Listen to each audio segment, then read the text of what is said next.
Hello, YouTube, and welcome to the most recent episode. What I'm already getting my words wrong. The latest episode of the FPL PubCast, the weekly preview stream where we have a look back at me and Trigger and our guests' teams from last week. We have a look at the upcoming fixtures for next week and give our thoughts on how we think things are going to go, and then we'll talk through our plans for next week and whether we're deciding to wildcard or any other crazy things which will come up, because some of us out of our usual hosts are not doing particularly well, are we, Darius? But before we start, just go through a little bit of admin. Actually, no, I'll say hello to my guest first. How rude of me. So I'm joined this week by my usual co-host, Trig, one of my regular guests, FPL D-Unit, and we are delighted to be joined by a well-known name in the FPL community and on FPLX, who's been playing for 15 years. Is that right, Linn? Yeah, something like that, yeah. Something like that, yeah. Or about less time. FPL Linn. Linn, how are you? How are you doing? Thank you for joining us. I am really good, and I'm so excited about this weekend. Another go at FPL. Yeah, another go, yeah. Although you've been doing quite well, I think, compared to me and some of the other people in here. I think maybe we're more desperate. We need it. We need the points more, if you know what I mean. Okay, so just to say a few things before we start. This is a charity stream. All the money raised through Super Chats and ad revenue goes to Mind, and who do a lot of work in terms of mental health in the UK, into Street Child United, who do a lot of great work with kids, homeless kids globally. If you wish to check either charity out, you can find links to them in the description below. If you would like to join our mini league, this is probably the last time I'm going to plug it on these streams. Memberships will remain, the league will remain open, but I think I'll stop talking about it on these live streams from here on in. The code is, so this is the PubCast Mini League, is S3DHWZ. That's S3DHWZ. You can also join up if you click the link in the description. It will take you automatically to the FPL website where you can sign up. So before we get started, let's have a quick load of some people in the chat. We have got Paul, Noah, Oscar. Hello, Oscar. Podner is Oystein. Hello, mate. Is staying calm. 73 points total. That's not too dissimilar to mine, mate. Hi to Claire. Hi to Andrew, FPL Nightmare. Shane. Mike Halpin. Hello, mate. Andrew Griffiths. Freed. We've got a lot of people in early tonight, which is great to see. Paul Van Rosenberg is a channel member. Hi, Paul. Roberto's in the chat, one of our co-hosts. FPL Hippie, as always. Nice to see you, mate. Tyler, Christopher, and Alex B, and Oliver. Hello, everyone. So, yes, we will start. Oh, and a reminder, if you are new around here, please do subscribe. Hit join if you want to support the channel even further. And please like the video to get it out there.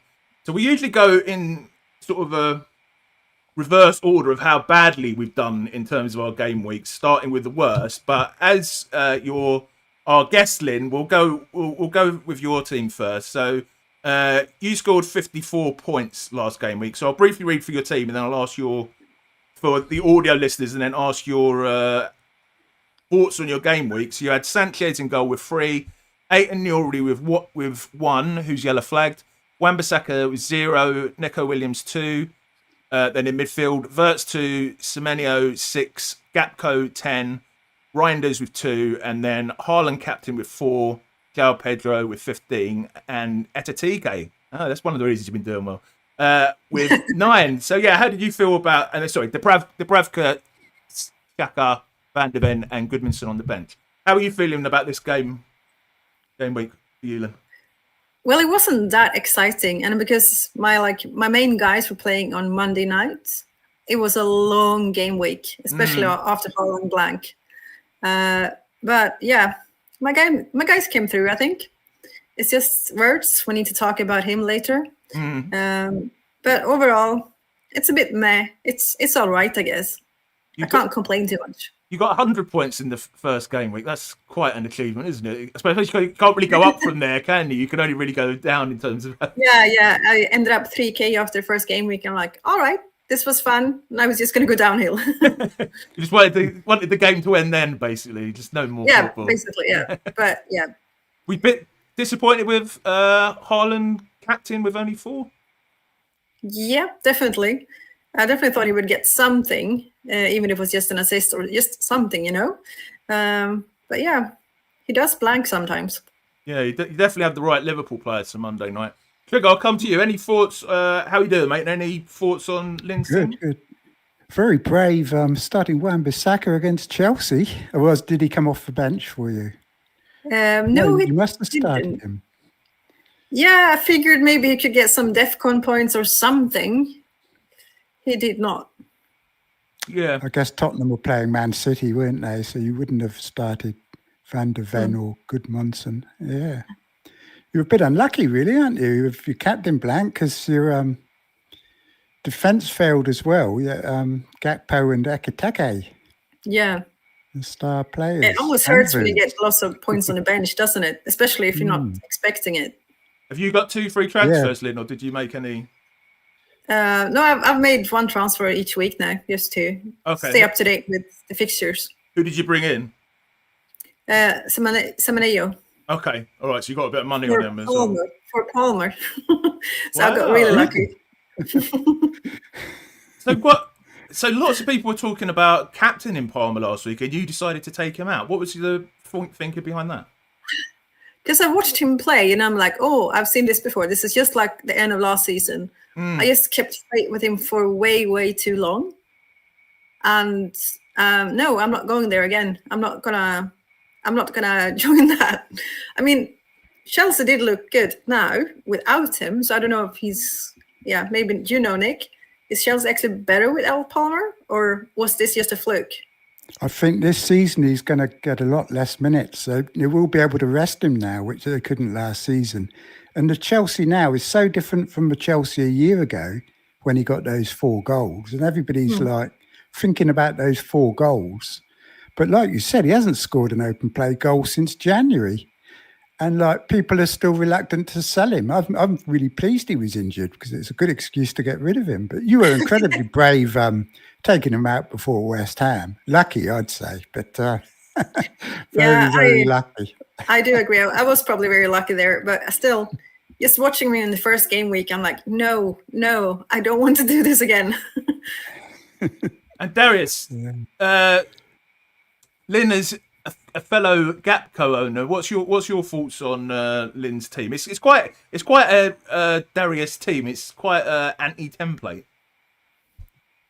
Yeah, look, to be honest with you, I looked at Linn's team when I saw it before and you were going through it, and I thought, this team actually I can get behind.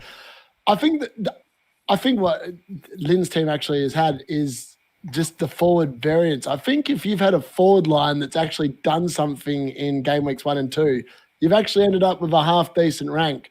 I just look at my 3 forwards that I had, Van Linson, Bowen, and who's the other idiot that I have up there? Watkins. And they've combined for 12 points across the 3 of them in 2 weeks. Like, they've all been rubbish. And I look at your Lynn's forward line, and she had Haaland, who I assume you captain in game week 1, 26 points. Already double my 3 forwards combined with just that one thing. And then she's got João Pedro, 15 points. Again, more points than any of my forwards have combined for all year. I think the people that have nailed the forwards the first 2 weeks are the ones that are sitting quite pretty at the moment. So I'm quite envious of the fact that you've had Ekiteke, who's returned both weeks, Haaland, who's had a really good haul, and then João Pedro, who's had a really good haul. I think you've done well, especially in the forward line. It's worked out really well. And I like the fact you've gone against Mo Salah. You probably could have done away with Wirtz. Gakpo is probably the best Liverpool asset to own, I think, at the moment. That's the only one I've considered owning. So I think you've done well. I like it. You've done well. Thanks. Do you have any concerns about Isaac maybe coming in terms of Ekiteke? Yeah, but I mean, we do get 1 transfer a week, and with he's gonna kind of have to work and play a bit with Liverpool before he actually gets proper game time. So there's plenty of time to see and maybe get Ekitike out if we need to. So that was my reasoning for it. Just my reason for asking you this. So where are you overall now after that game week? 30k, I think. 30k, a pretty good rank. Okay, we'll keep that in mind when we contrast with my usual co-host ranks. So we'll move on. I usually only show the teams of the people joining me in this game week, but of course, one of our co-hosts, Andrew, FPL Nightmare, had a very interesting week, which he made a very entertaining video about on Monday. He's on just 20 points now and is 10 million in the world. I'll briefly read the team out. Sells in goal with 2, Decupia with 0, Trig Agbadu with 4, Milenkovic with 2, Fernandez with 2, but then the big one, the captain, Gordon on -4, Reinders with 2, Saka with 6, Strand Larson with 2, Watkins with 2, and Bowen with 2. I mean, Trig, I'll come to you first. I mean, I sort of did warn him off of doing the Gordon captain, but do you feel sorry for him, or did he set himself up? Gordon was the best player on the pitch, and I think if he hadn't been sent off, he probably would have got returns. He was playing as a striker. He has 2 really good fixtures coming up. I thought it was a really good move by him, and none of the other captains did anything, did they? He's just unlucky that he got sent off. I mean, it's cruel luck. You know, you do something different and bold, and you're rewarded by that, and it's terrible, isn't it, really? But I think it was actually a good move. Really good move. Well, they do have 2 good fixtures coming up, do you? I think it's more just a question of captain this week. Darius, did he deserve this, or was it a good call? Just I'm going to be honest with you, Andy. I know you're probably in the chat, and yes. I told you on Friday when I did the late mail, when the card decides on the late mail that he's picking a player instead of Gordon, just listen. Next time, the card is very rarely wrong. It's got a very high strike rate in the late mail. And look, I think that we've learned something this weekend. When Andy comes on my stream and asks questions of the card, I think the card just likes trolling him. There's only one player I've known that's had this much unlucky luck with card tosses. I suppose in reality, he asked about whether there'd be multiple returns for Gordon, and the card was kind of right. It predicted multiple minus points. So I don't know if that counts as multiple attacking returns, but it was definitely multiple. But unfortunately for Andy, it was multiple minus points, which was just unfortunate. Do you want to explain in case viewers or Lynn don't know what the card is, Darius? So it's a mythical card, and I believe that Lynn blessed it before the stream started. She's just not aware of it yet. But so essentially, it is you ask the card a question, and it has one name on one side and one name on the other. And generally speaking, whatever way that ends up facing, it's normally correct. So the card so far this season is going at about a 70% success rate in terms of getting calls correct. Unfortunately for Andy, in fact, on Friday, it actually predicted that Andy's decision was dumb because it said Wirtz over Gordon, and the card was right. Wirtz outscored Gordon by 4 points. And then on the deadline stream, it's safe to say it was trolling Andy. It's just unfortunate. I've just set up a quick poll, by the way, to see if the viewers think Andrew was unlucky or not. Lynn, Gordon captain, is that one you would have gone for? Probably not. No, definitely not as a Liverpool supporter. That was very, I would say, perhaps more stupid than brave. I think me and Lynn are on the same. You did your best to defend him, Trig. All right, so let's go on to someone who, me and Darius can laugh here, but we are not doing much better, are we, Darius? And we'll get on to the minute. So next is Darius, who's on 38 points. So I'll quickly read through your team. Sells on 2, Milenkovic 2, Decupia 0, Dorgu 2, Saka, captain, unlucky with 12, obviously came off injured. Bruno Fernandez, who I think me and Darius, I was doing a watch along, weren't we, Darius, on your channel when he missed that penalty. We'll be feeling that for ages. Reinders with 2, Gapco with 10, Bowen with 2, Watkins with 2, and Evan Nilsson with 2, and then Dubravka, Palmer, Collins, Dior on the bench. Darius, how How did you feel about this game week? Hold on, can I see my team? This is your team, isn't it? I can still see Lynn's team. Oh no, sorry, whoops. Yeah, I see it. I'm just used to not looking at it like that. That just didn't look like my team. Okay. Yeah, the graphical reasons I put it like this one, mate. Yeah, no, that's fair. That's fair. That really threw me off. I was like, this doesn't look correct. Look, let's be honest. This team is not correct. I don't know what's going on with that forward line. There's 3 bunch of potatoes that haven't rolled out of the sack yet, and they're just not firing.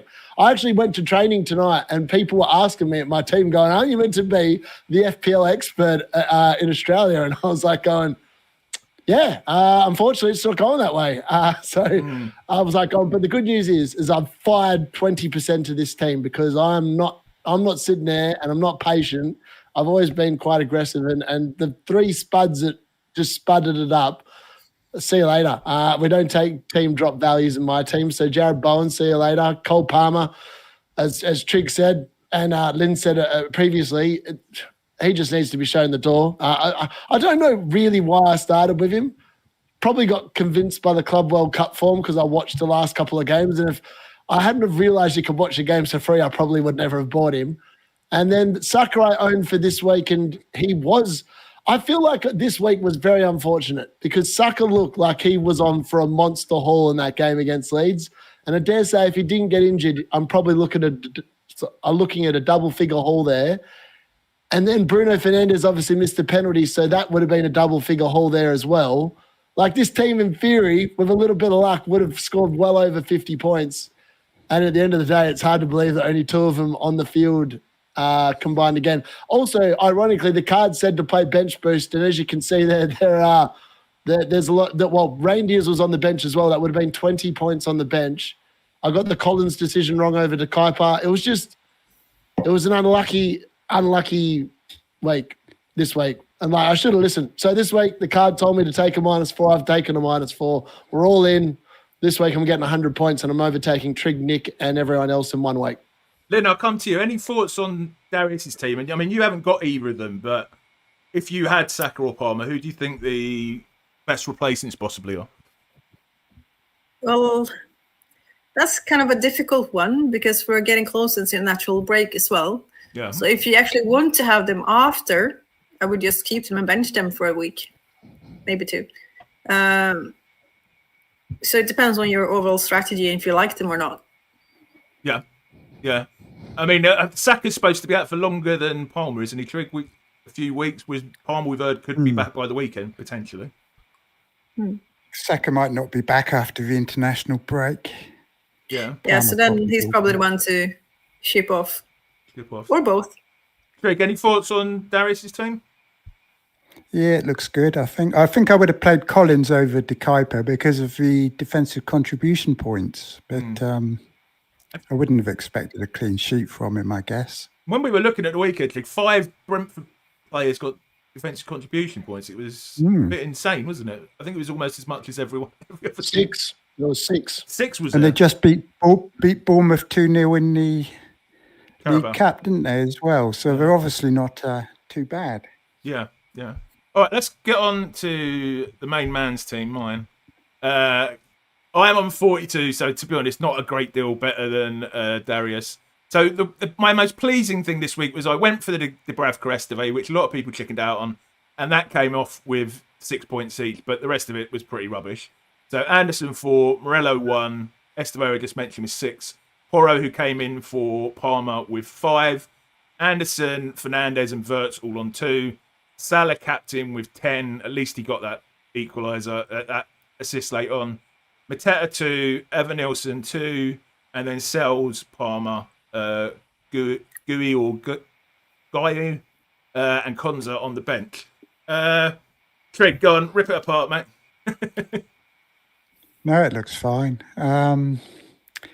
Fernandes hadn't missed his penalty. It would have been fine, wouldn't it, really? Yeah. Well, it was so frustrating watching that because he might have been on bonus as well, wouldn't he? Yeah, probably. It probably made about 12 points difference to his score, didn't it? Yeah. Yeah, and I'm scraping around. I think I'm just in the top 7 million at the minute. I mean, that could have been 4 or 5 million. I know it's all very close at the minute, but yeah, Darius, how did you feel when you saw that penalty miss? Because you've got him as well. It was a bit of a heartbreaking moment, wasn't it? Oh, I just remember doing that live watch. And I was like, Gary, it's Bruno. I was like, let's get ready to update the points. Little did I know that they weren't going upwards; they were going backwards. It was like one of them things where, like last weekend, until obviously Cody Gakpo showed up on Monday night, it was just a horror show, and it just continued. And it just kind of summed up Man United for like the last 15 years. They look really good at some points, and then just when it matters, they're just rubbish. And Bruno summed it up perfectly with that. They didn't. The funny thing is he backed into the referee and was just more adamant in having a go at the referee than actually focusing on the spot kick, and literally put it double the height over the goals. It was painful to watch as a fan. And then it put him off the rest of the game as well. Didn't look. I mean, he was lucky to get the DC contributions, to be fair, so he didn't end up on 0. But my God, it could have been someone else. But this is the problem with Bruno. Yeah. Linn, you haven't got any Man United players, do you? Nope. Tempted? Are you tempted? And if so, by who for this weekend against Burnley? Well, I wasn't tempted because of the fixtures. But now Kuna definitely and Bomo definitely could have either one. But it's just like Burnley next, and then there are 2 tough ones, I think. So I think I'm going to wait and see. Yeah, it's sort of bringing them in just for 1 week, unless you're wildcarding, Trig. Do you think it's worth bringing one in for this game week? Well, I have. I've bought one in. You've bought one. Don't spoil it. Don't spoil it. Don't spoil it. All right, let's have a look at Trig's team. So Trig, top of the pile of the PubCast guys this week, I think. Sankit, so he's on 52 points. Sankit's on 3. Anderson on 4. Morello on 1. Esteve 6. Pedro Porro 5. Fernandez, Wirtz, and Reinders all on 2. And then Salah on 10. The big one for you, and I guess for Linn, João Pedro with 15. And Strand Larson with 2. And then Dubravka, Palmer, Abdigu, and Gui on the bench. Trig, how did you feel on this one? Sort of an average game week, slightly better than average?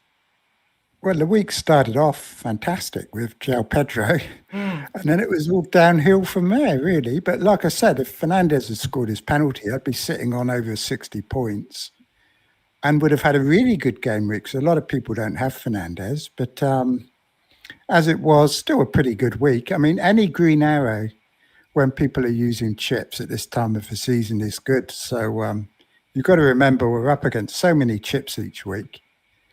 But like, our ranks are much better than they actually look. So, 52 points, reasonable. I've managed to avoid most of the injuries, which was good. So I've been able to take out Wirtz, and I've taken out Wirtz and replaced him with Cunha. Okay.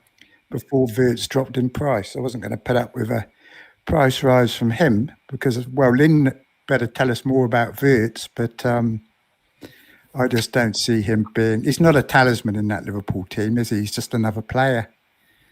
So, that's Linn, about it. Linn, what are your thoughts on Wirtz? I guess you've watched the first 2 matches. Yeah, I think the thing is, I think he's still got potential. He could easily get 2 or 3 assists in one game if we were playing well. But I think Liverpool was still kind of finding this new team and finding a new formation. So it's it's a difficult one. I wouldn't rush him out at the moment. I'll still keep him for now. But yeah, it's one to watch. Don't you have Burnley in game week 4, is it? Or 5? Yeah. Yeah, so it could be a risk selling him, couldn't it? I mean, Darius, you're on Wirtz as well. What's your opinion on him and just Trig's team in general? By the way, Roberto's pointing out he's actually top this week. He got 59 points. So just to give him his credit when he's due. Darius? Sorry, I was getting engaged with the chat. That's all right. Yeah, your thoughts on Wirtz and just Trig's team in general, man. Oh, Wirtz, all I could say is that, thank God, on the Game Week 1 deadline stream, I asked the card Wirtz versus Gakpo, and Rahi was sending me WhatsApp messages going, You can't take out Verts, man. He's too good. And I was like, I'm telling you, whatever the card tells you to do on this one, I'm doing it.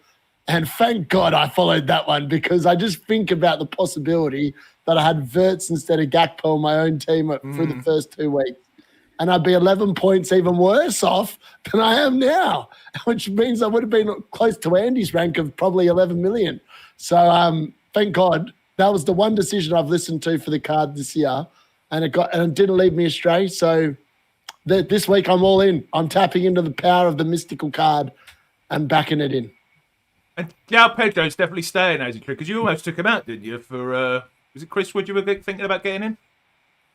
Yes, after game week 1, I wasn't impressed. But I was thinking he was going to become a problem in my team, but now he's like the best player in my team all of a sudden, especially if Palmer's out this week.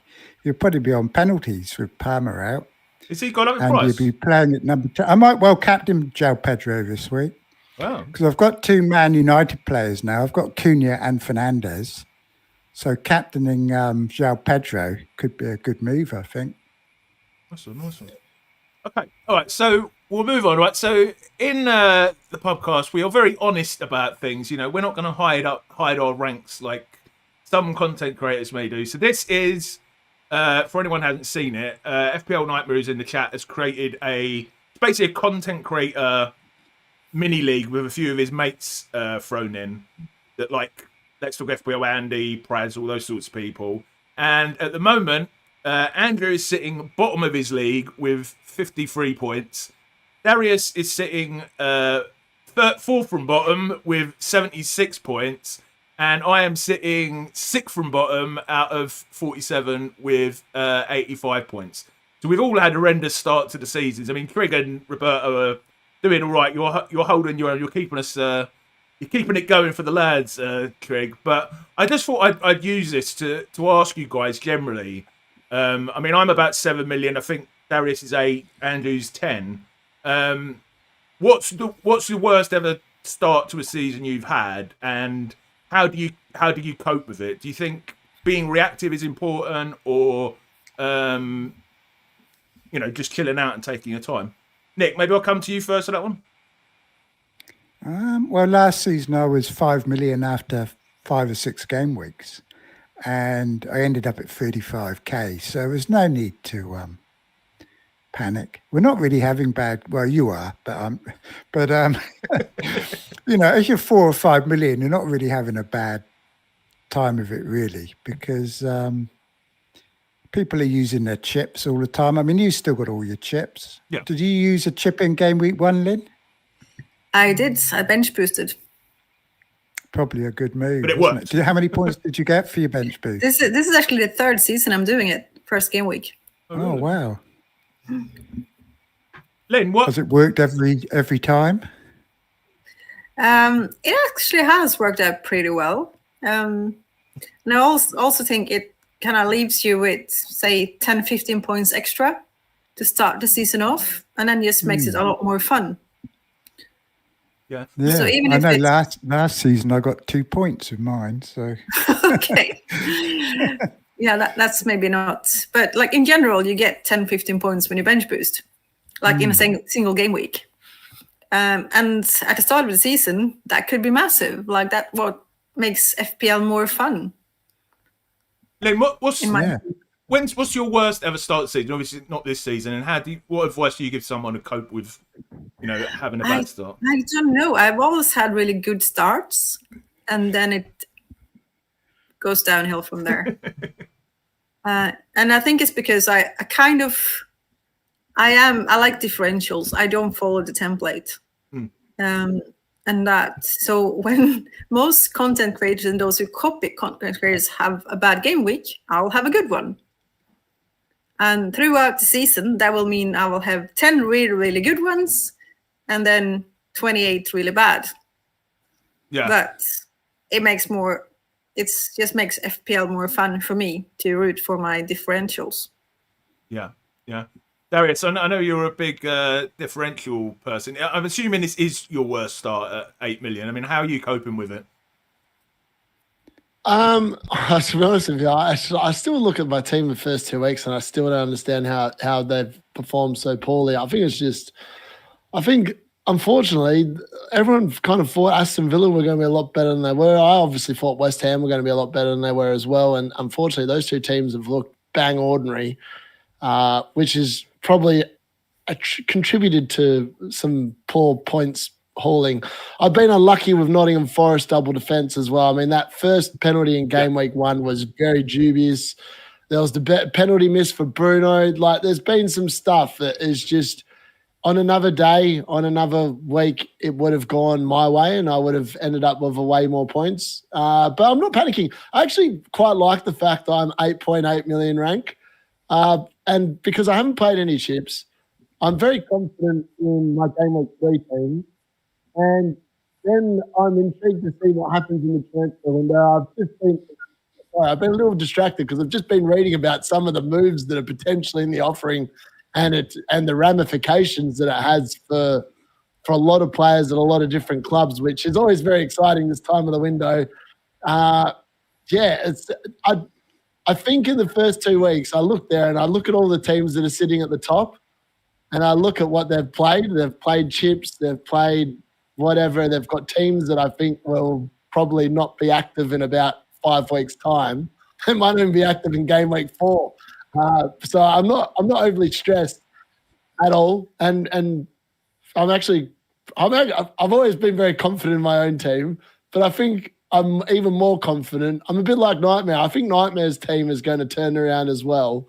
And I think that this week is the week where my differential player is going to come in. I mean, we're going to look at our teams for this week in a little bit, but I'm telling you, I've felt confident the last 2 weeks, but this week, after I've made some moves, I feel very, very confident. It's either going to be the biggest swing this week, and I'm going to claw in Roberto, I'm going to be top 2 million this week, or I'm going to be 11 mil. So, but I'm pretty confident it's going to be the former. I love the confidence, mate. By the way, if you want to get your vote in, I'm going to close it in a minute about whether Nightmare was unlucky or not with the Gordon captain. I'll just say, from my perspective, this is my worst ever start by a mile. I don't think I've ever been outside of the top couple of million in the first. But I'm actually quite chilled about it. I'm not going to panic. I mean, we'll get onto our moves in a little while, but I'm not thinking about wildcarding. There's some players in there that I would not like. But I said in a members only video the other day, you split the season up. It's like tiny little pies, isn't it? Like a whole pie, and you can separate them out into tiny bits. 18 different bits in terms of 39 game weeks. And at the moment, we are on one tiny little bit of pie. That's all 2 game weeks is. And, if you haven't used any chips, it's not even like a big piece of pie. It's a very small piece of pie. So, I think people just need to bear in mind, there's so long to go, isn't it? It's a marathon, not a sprint, if that sort of makes sense. So that's me. I mean, obviously the worst thing is as it gets to like game week 3, game week 4, game week 5, then when you're in 7 million, then maybe panic will start to kick in a bit more. I don't know. Okay, so let's have a look at the fixtures for next week. So we're going to give our predictions, and then we're going to have a look at what the bookies odds, the statisticians think the game week is, the results are going to be.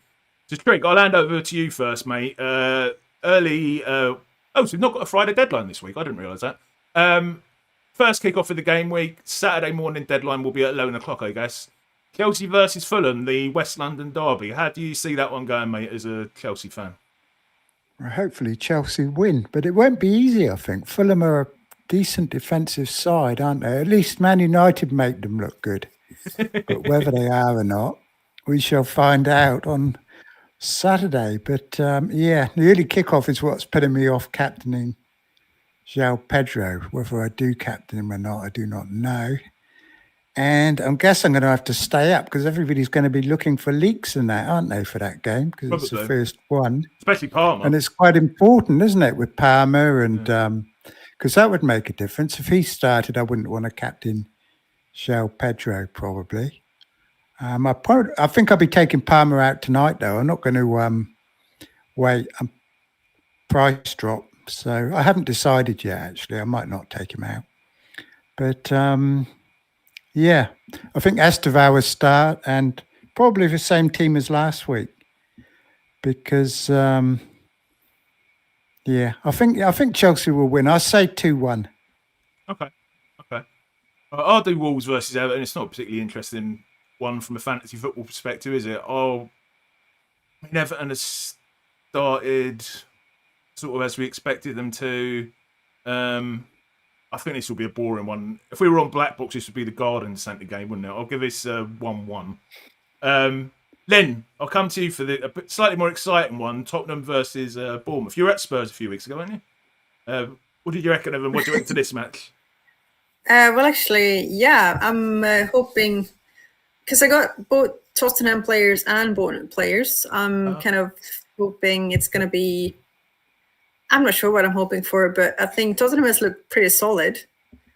But we do know that Bournemouth's got a good attack. So I would say 3-1 to Tottenham. 3-1 to Tottenham. Okay.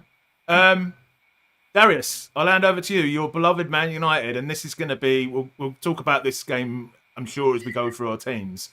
Obviously, there's going to be a lot of attention in terms of the Man United assets. What do you reckon for this? Burnley, of course, just off beating Sunderland.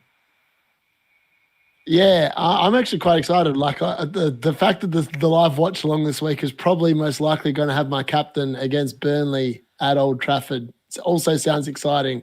As I said, it's going to go one way or the other. I'm going to be an absolute genius when Cunha scores a brace and gets me 30 points as captain, or I'm going to look like an absolute goose when he gets sent off like Anthony Gordon. Hopefully it's the former. But yeah, I think that Man United, I think that in the first half an hour in particular against Fulham, they could easily have scored 4 goals in that first 20 minutes. Like, Cunha hit the post and probably should have scored twice in the first 5 minutes. On another day, he does, and all of a sudden they're away, and Bruno scores that penalty. Against Arsenal, Arsenal got away with daylight robbery at Old Trafford in game week 1. Man United dominated that game, and Arsenal literally scored because Bindy is a rubbish goalkeeper, and I think that just goes to show that you need a good goalkeeper to be successful in the Premier League. But I think Burnley are exactly what I think they are. They looked rubbish against Tottenham. Sunderland were just poor. Sunderland looked like a promoted team on the weekend away from home. And I think Burnley travelling to Old Trafford, when Man United smack Grimsby tonight and Šeško gets a couple of goals, I think we'll see that translate into Saturday. And I think we'll see nothing less than a 4-0 result for United. It could be even higher. I think if they get going and Cunha and Mbumo and Šeško and Bruno all in the mood, and they get a couple of goals early, this could be anything. I even think they could smack them 7-0. And I don't think that's fanciful. I think Burnley are that bad. I think, I just watched them in game week 1 against Tottenham, and I thought they were absolute rubbish. I didn't think Spurs were overly good. I think Spurs were better against Man City, but I think there's still a bit of jury out on Spurs because they've played their City, and City are clearly, Tottenham are their kryptonite. So I don't really read too much in that. It doesn't matter who's in charge of Spurs, they always beat City. That seems to be the theme. And they've smacked what's going to be the 20th place team. So I think Bournemouth are going to be a real test for Tottenham. If they beat Bournemouth, I'll be more convinced. But I have a sneaky suspicion Bournemouth are going to beat Spurs, and we'll see the real Spurs come out this weekend as well. Craig, I'll go to you with the next one. I mean, is this controversial to say? Is this a 6-pointer already, a relegation 6-pointer, Sunderland versus Brentford? What do you reckon is going to happen there? No, I think Brentford are okay. I think we've been, I mean, obviously we were worried about Brentford, weren't we? But they started pretty well. And I think Brentford will win this one, probably quite comfortably. Sunderland won their first one. Sunderland at home are tough, aren't they? So maybe it'll be a draw. But I'm looking at Brentford players. Right. But I don't know too much. I don't know too much about Sunderland, really, to be honest with you. But I know they're going to be tough at home. But I'm looking at Brentford players. Okay. I'll take the next one. Leeds versus Newcastle. I mean, of course, the safest thing here is that no one can captain Gordon because he's suspended. So at least we'll be safe from that. I mean, I can see us getting a win here, hopefully. Leeds have been all right, but I think, we need to bounce back. We need to bounce back from that Newcastle, from the Liverpool defeat. I don't think it'll be massive. I mean, particularly if we've got Asula starting up front. But Elanga and Barnes, I've even had some temptation maybe to go for one of them as my replacement for Birdsville or Palmer, but I'll say 2-1 to Newcastle here. Lynn, so we're moving on to Sunday now. Brighton versus Man City. What are your thoughts on that one? Are you going to be captain in Haaland? Yeah, City's going to smash them. No doubt. Smash them. Can we have a specific score prediction? 5-0. 5-0. So you're gonna. Does that mean you'll be captain in Haaland? Yes. Yes. Indeed. Okay, that's a very, very confident score, I have to say. Darius, with our double Nottingham Forest defence, we really need a clean sheet in this one, don't we, mate? Forest versus West Ham. What do you reckon? Do you reckon we'll get one? Well, that's the reason why I've got rid of Jared Bowen, to be honest with you, because I looked at it and I was going to play Jared Bowen this week and I thought, hold on, this doesn't make much sense. I've literally looked at the fixtures and West Ham don't have a good track record at the City Ground. I don't think they've actually scored there in their last 6 visits there. So hopefully the form that we've seen previously over the last few times that they've visited will mean that hopefully this is the week where the clean sheet comes in. I honestly think the Milinkovic is due a 17-pointer in one of the next 4 weeks. And I don't know which week it's going to be, but I reckon there's high likelihood it could be this week. Yeah. So I've just ended the poll with whether or not Nightmare was unlucky. And we've got yes 58% and no 41%. I think that's just because of sympathetic video he did. I reckon otherwise it would be different. But I'm going to do another poll, which is for this match, which is really the game of the weekend. And Lynn, I'll come to you with this one as a Liverpool fan. Liverpool versus Arsenal, and I'm also going to put in the poll to see what the chat think. Tell us what you think's going to happen in this one, Lynn. Well, I have to say I'm very, very happy that Saka is not playing. I don't wish injury on any player, but as a Liverpool fan facing Arsenal, I'm happy he's not going to play. Other than that, Esse is now an Arsenal player. I don't think he's going to start. We'll probably come on and have some game time. That worries me a little bit as well. And I would have to say the Liverpool defense has looked a bit rocky. So I'm not confident that we will do that well. But one thing I do know is that we can score goals. And we will be scoring goals again. So my prediction is 3-2 to Liverpool. 3-2 to Liverpool. That's quite a... Nick, Darius, I'll ask your opinion on this one because this really is a big game. Nick, what do you reckon to this one? I think it maybe a draw. I'm thinking it's going to be low scoring, like 1 each, or I'll say 1 each for this one because I think Liverpool are going to be far more cautious against Arsenal than they have been. I mean, they've been conceding a lot, but they've been pretty gung-ho, haven't they? So they were very lucky against Newcastle as well. I mean, their XG was pretty poor. I mean, I'll say 1 each for that game. I think Arsenal will be happy with a draw as well. Yeah. Okay. Darius, do you agree? And then if you could also give us your opinion on Villa versus Crystal Palace, the final match of the game week. I think Aston Villa versus Crystal Palace will have goals, and I think Sarr scores. He scored 7 goals against Aston Villa during his time at Watford and Crystal Palace. So I'm expecting him to. We'll have a look at my team later, but I've looked at a few stats in him, and I think he's going to be great. And he looked good last weekend as well in a relatively interesting fixture. I think Villa will finally score as well. I think Ollie Watkins returns for anyone that's holding him. I just got a sneaky suspicion that's going to be a game full of a few goals. Liverpool-Arsenal is going to go one of 2 ways. It's either going to be a boring 0-0 game or it's going to be an entertaining 2-2, I reckon. I think it's going to be a draw either way. I wouldn't be surprised if Eze on his debut scores. I think that's quite highly good. With Saka being out injured, I think it makes sense that Eze is actually a really good pick this week. I think long term, I don't think Eze is a good pick when everyone's fit and available because I don't think his minutes are going to be too secure. But I think this week against Liverpool, we might see Eze play and star. That's my shout out. I think Gakpo continues his hot form as well against Arsenal. I think they definitely concede. I think both teams concede. I'm going to go with 2-2. Lynn, you seem quite agitated there in your facial expressions. Do you want to respond to Nick and Darius's predictions? Yeah, well, Esse does scare me, but I don't think he'll get more like 10 minutes maybe because he's too new to the team. And they're playing Liverpool. The best team in the Premier League. Fact. One of the worst defenses though in the league at the moment. Fact as well. Yeah. Anyway, so they're going to play it safe, I think. So Esse will come off the bench. He might score, but then Liverpool will already be enough goals up, so it won't matter. Madueke might play on the right. He could do well against Liverpool's defence.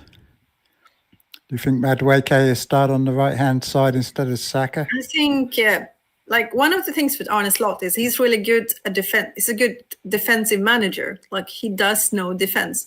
So I think give Liverpool maybe next week, maybe the week after, but soon enough, the defense will be solid.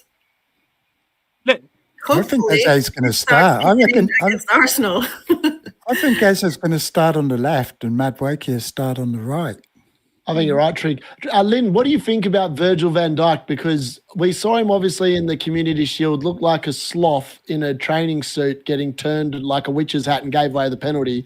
Obviously, we saw against Newcastle conceded another 2 goals. Against Bournemouth, 2 goals. It looks like the aura is officially completely gone from that man. I don't have any issue with Virgil, actually. My issue is with Konate. I think he's the issue, not Virgil. Do you think they're going to sign a centre defender? Sorry? Do you think they're going to sign a centre back? Yeah, I hope so. But if not, we'll make do. But I don't think the issue is Virgil. I think it's Konate. So if they signed Gahey from, say, Palace, because that's rumoured that they're interested in him. Now, some people reckon that he doesn't start instead of Konate if they sign him. For me, I think that he automatically starts. He will 100%. I think Konate is mentally, he's kind of left already. Yeah, that's been on the table as well. And I think mentally he's kind of left. And that's why we're seeing what we're seeing now. And it's a shame that Virgil is getting kind of the blame for it. But if you look closely, it's not actually Virgil. It's Konate that's letting things through. Okay. Are you concerned about the wing backs? Not the wing backs, the left and right back. So obviously when Frimpong was playing there, Liverpool looked significantly more open because he's bombing on past Salah. I'm also intrigued to know what you think about Salah and the fact that there's been all this change around him. And from my perspective, that's why I didn't go with him, because I think that Trent Alexander-Arnold made Mo Salah the player he was. And now when I watch that team, even in preseason, it looks like Frimpong just ignores him and just runs straight past him.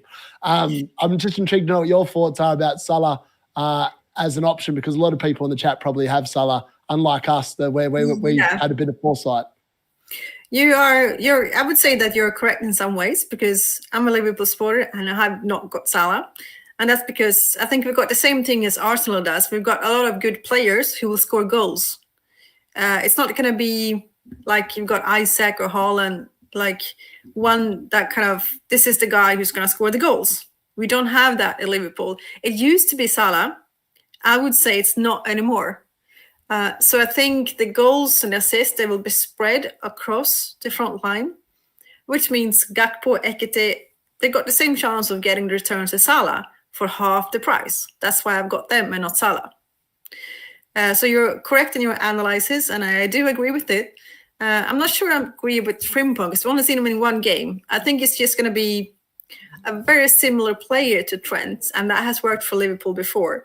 We need to get McAllister back on pitch, and got to get him in form, and he will kind of come in and save the day when Frimpong goes forward. That's the plan, I think.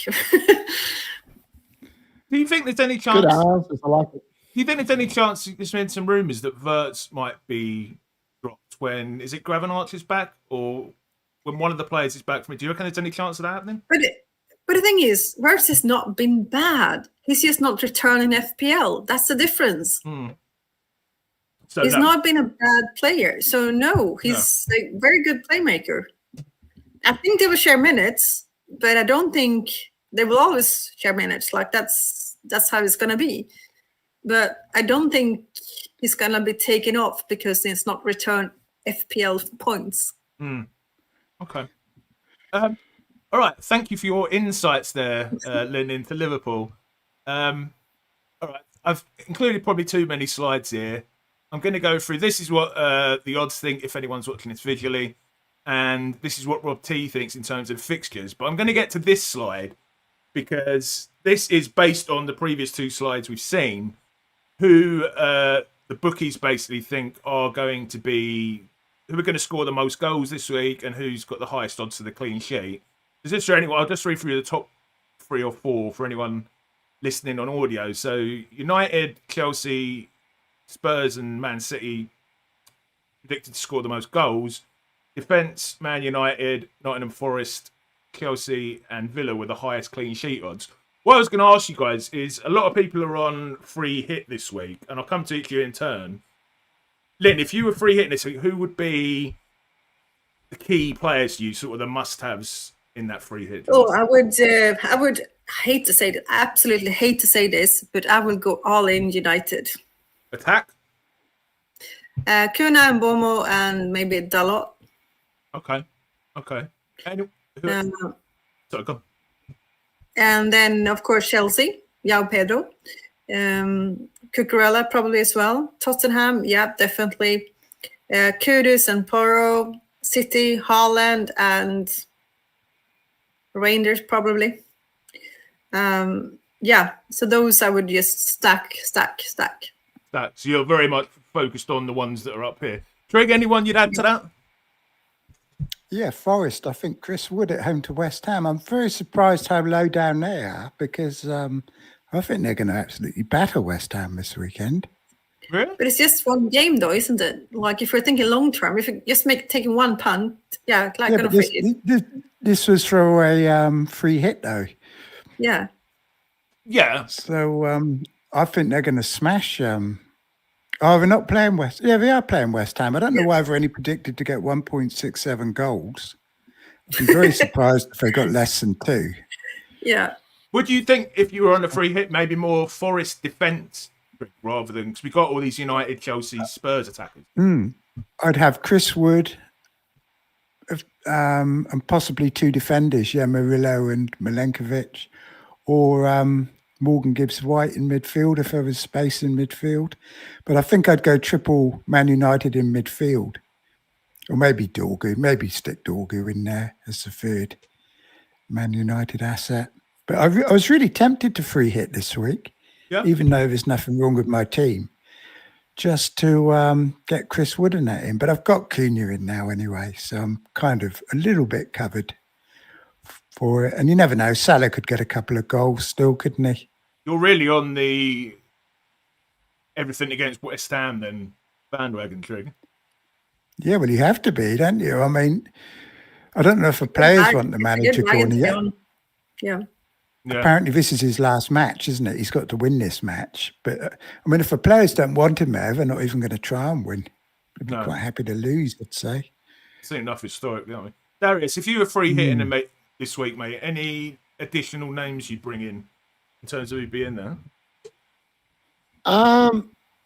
Well, in terms of which teams would be targeting, I'm surprised that not many people are talking about Newcastle, because Newcastle got Leeds, and I feel like that game is going to suit Newcastle away from home. I see the expected goals, and the one that really surprises me is the Tottenham one. I actually think Bournemouth have looked pretty good. Like, even against Liverpool, they had moments where Liverpool are on the rack versus Bournemouth.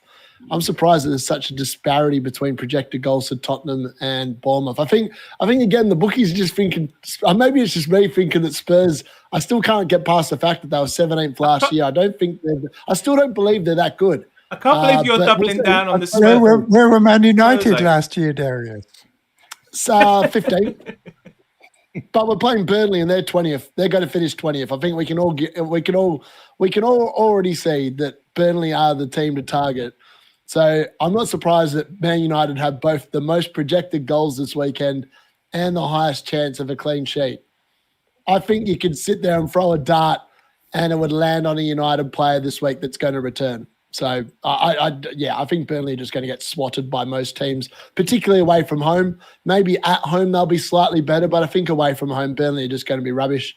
They're going to be cannon fodder. So I actually think, if you're smart, and last season I think there was a Susan that was up near the top of the FPL standings for a long time, and all she did was bring in players versing Leicester or whoever it was down the bottom, Southampton, every week, and she kept on getting away with it because those teams are rubbish. So I actually think it's worth taking minus point hits, like a hit every week, to bring in 2 players versus Burnley, because I can guarantee you'll probably make that -4 back with both moves almost every single week. Because I think they are going to be that bad, and I think Tottenham showed us in game week 1 that what to expect, I reckon, from Burnley when they travel away from home. So I wouldn't be surprised if they dished up something very similar on Saturday. Lynn, do you subscribe to that? Taking a hit every week to get players in against Burnley?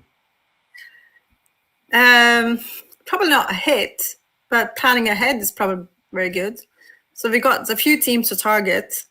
If you can find like a combination of West Ham, Burnley, hate to say this because I actually like Leeds, but they don't look solid. So if you can find a way to get at least one of them to captain someone against, you got a good strategy. Yeah. Trig, what was I going to say to you?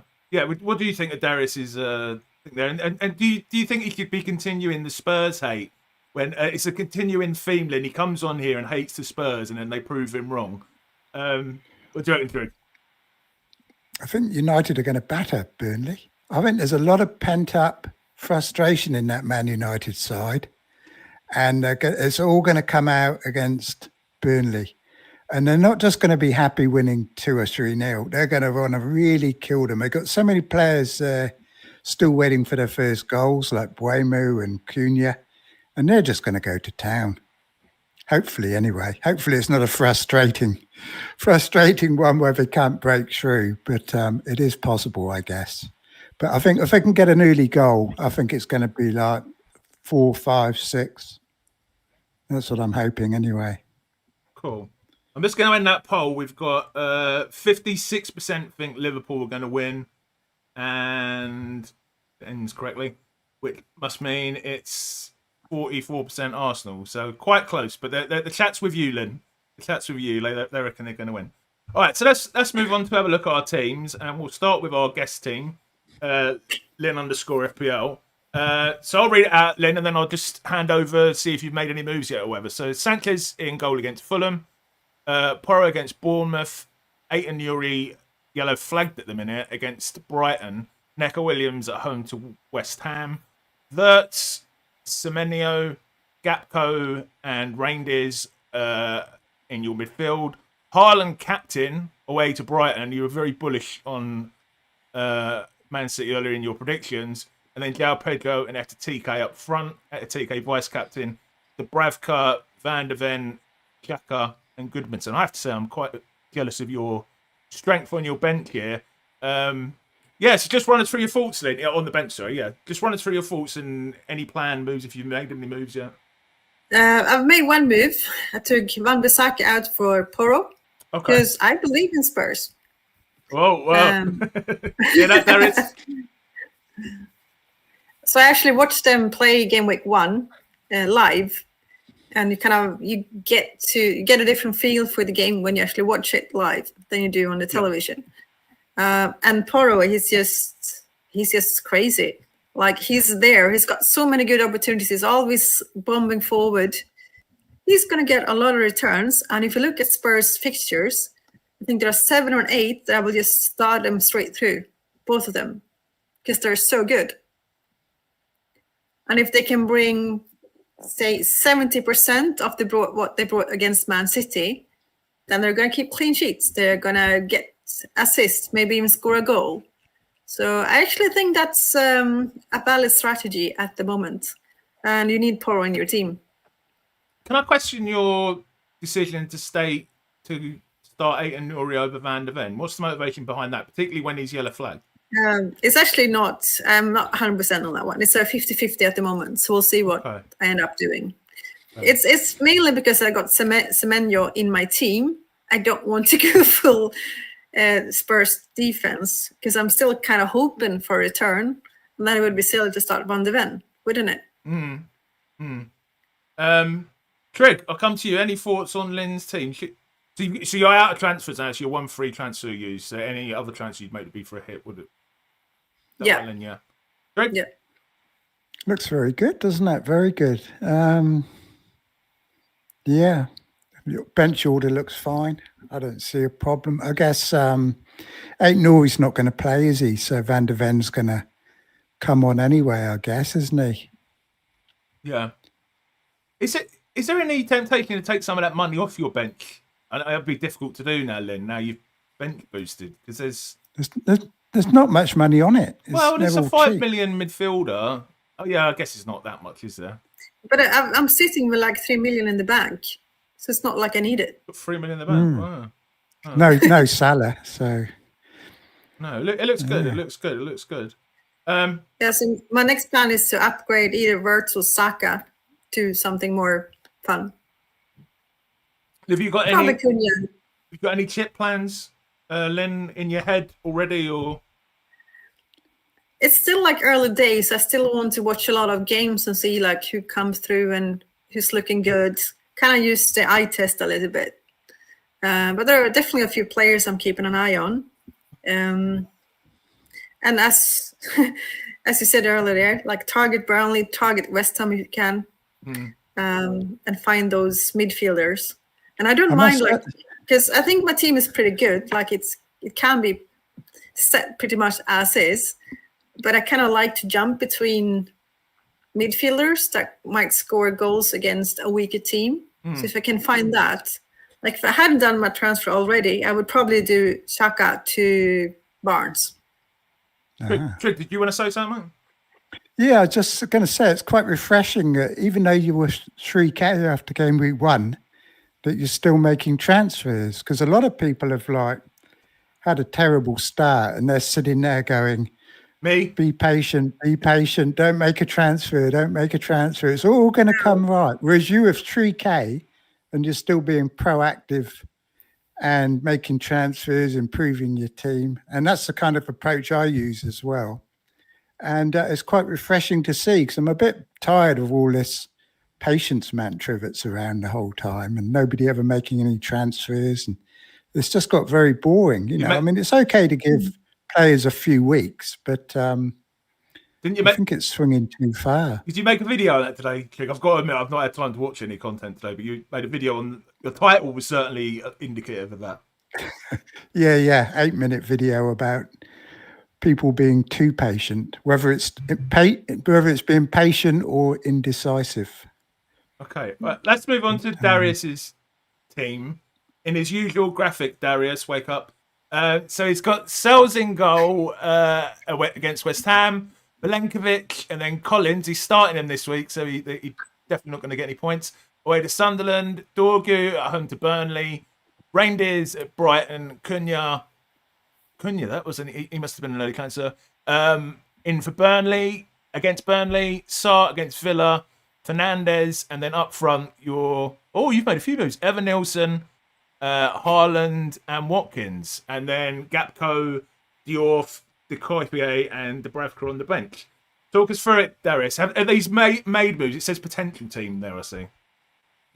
Yeah, you'll have to wait for the team selection on Friday, okay? I don't want to give too much away, but this is essentially what I'm looking at. So I'm locked into a -4 this week, and I've already moved Bowen on. So, and the other two players in the firing line, obviously the ones that are injured. So Saka's not going to be playing, and so is Palmer. And I'm not averse to a hit. I think I took a hit in 7 game weeks last year, and on 6 of those game weeks I got a green arrow. And most of them were when I took hits were inside the top 10K. So it's a common myth that taking hits doesn't equal points.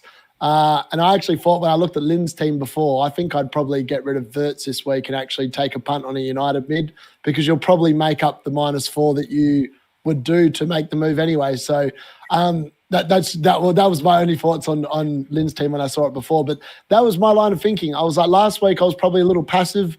It's very rare for me not to make a transfer. I don't normally roll them, but I just was in utter disbelief at how the team went in game week 1 that I wanted to give them a go again in game week 2. And then after just the no-shows again from certain players, I was like, well, enough's enough. I'm not going to sit there and cop team value going down the wazoo. The one thing I probably need to make a decision on this week is whether to start Gakpo and probably bench Reindeers. That's the potential. It's either that or I'd bench a Valentin for Gakpo instead. Those are the three players. One of them will end up on the bench. The reason why I put Gakpo there originally is just because of the fact that I rate Arsenal's defence a boatload better than I rate Brighton's and Tottenham's. So for that reason, that's why Gakpo's there. I don't see. I just feel like Arsenal. I look down that side. They've got Saliba, which is the side that Gakpo plays down. I just feel like it's going to be hard for him to get a goal, which is why at the moment he's on the bench. And I've got Cunha captain. I mean, I am slightly concerned. I've just seen the United lineup for tonight's game at Grimsby, and Cunha is the only one that's starting of the regular starters, but maybe that's to get him a goal. So if he scores tonight, maybe he'll be up and running and absolutely destroy against Burnley. But I'm probably going to defer the captaincy decision to the card. So it'll be between Bruno and Cunha. I think they're probably going to be the two that I'm doing it between. I know I've got Haaland now, but I don't think I want to captain him this week. I think I really want to captain someone versus Burnley and really target that fixture. As I said, I expect Burnley to get smacked. They're the 20th. They will be the 20th team. So why would you target anyone else when where you've got players playing them? Lynn, you seem like you want to say something there. Do you want to come in on this?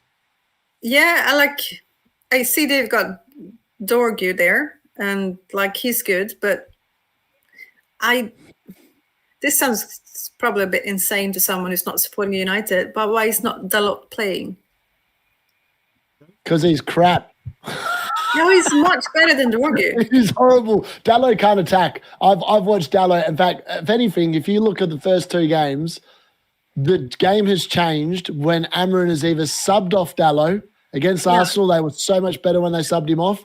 And we were so much worse in the second half versus Fulham when he took Ahmad off and put Dalot on. That was the big difference. I've always quite liked him as a player. He bombs forward and he seems to, no? Can't cross. He's crap.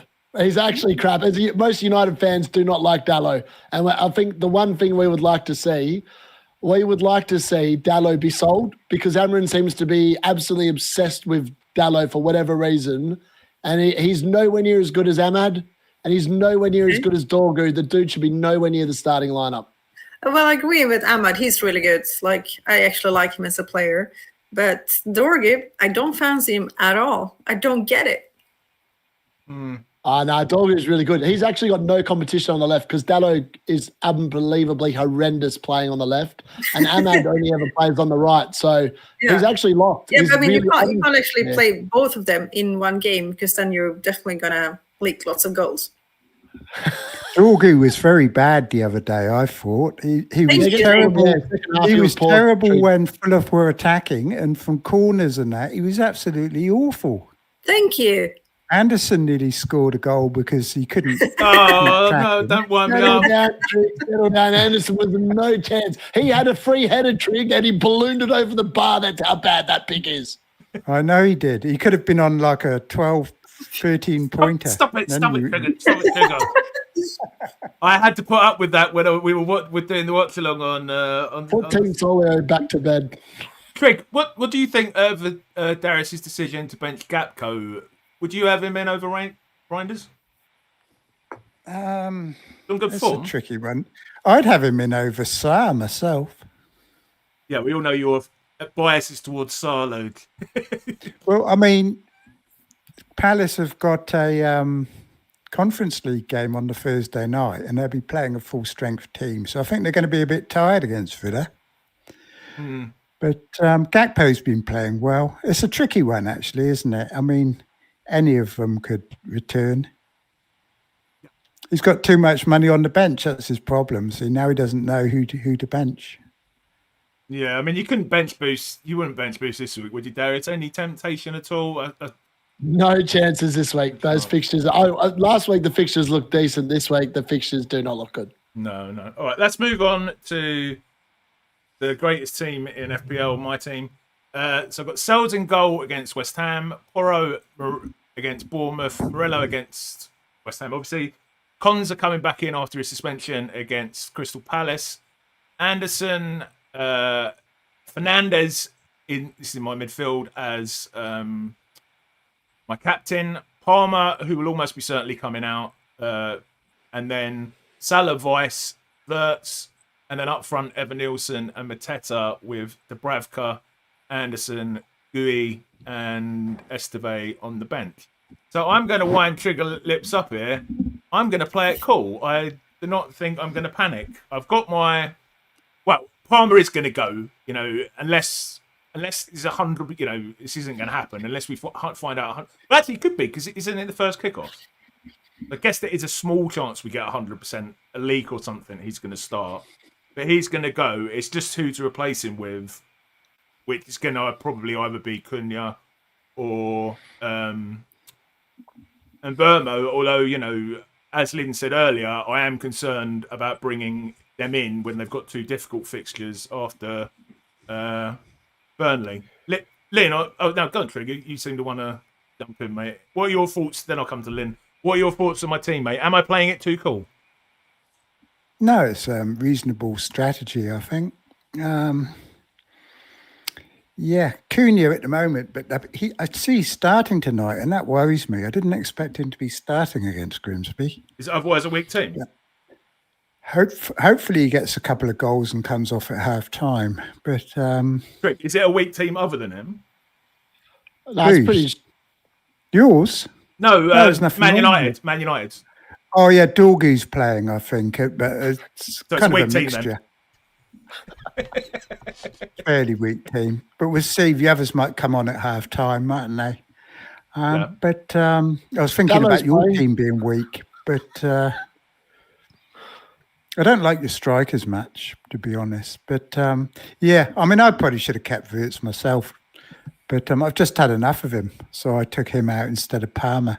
I'm probably taking... Well, we'll see mine in a minute. But I've sort of had enough of Mateta, but they've got two really good fixtures coming on. I can't remember who it is. But, I mean, I've heard people talking about getting him in. So... I mean, the review loves Mateta, doesn't it?